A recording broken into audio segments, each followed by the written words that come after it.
আমরা middle order এবং lower middle অর্ডারে দেখেছি যে ওখানে নুরুল হাসান সোহান এবং আপনার জাকির আলী অনিক দুজনে কিন্তু স্ট্রাগল মানে সংগ্রাম করতে জানেন এবং ফাইট লড়াই যেটা আমরা বলি সেই লড়াইটা করতে জানেন। তো লড়াই যদি আপনি এই ম্যাচে করতে তো পারেন, নিশ্চয়ই দুজনকে ইন্ট্রোডিউস করা হবে না। এই ম্যাচেও কিন্তু দুজনে খেলার পসিবিলিটি অনেক বেশি, কিন্তু তিন wicket keeper batter wicket keeper তারা তো আসলে উইকেট কিপার হিসেবে খেলবে না, খেলবে মিডল অর্ডার ব্যাটার হিসেবে।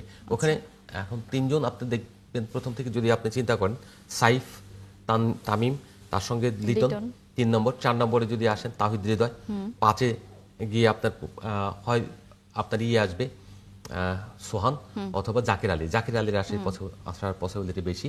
তারপর সোহান আসবে, তারপরে গিয়ে আপনার বোলার যারা রয়েছেন তারা শেখ মেহেদি বা আদার যারা রয়েছেন রিশাদ হোসেন। এছাড়া তো আপনার ব্যাটার নেই ওখানে, কিন্তু ব্যাটিং অর্ডারটা কিন্তু একদম মুখস্থ জায়গাটা।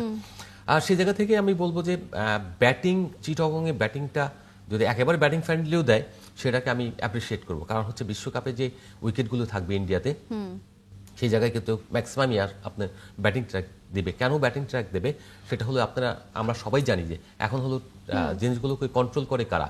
আপনার যদি বড় ইনিংস হয় এইটা 4 ছক্কা দেখতে দর্শকের আগ্রহটা বেশি তৈরি হয় এবং রান দেখতে দর্শক খুব মুগ্ধ হয়। বোলিং দেখতে যে অপছন্দ করে তা না, বোলিংটাও ভালো হলে সেটাকে উপভোগ করে।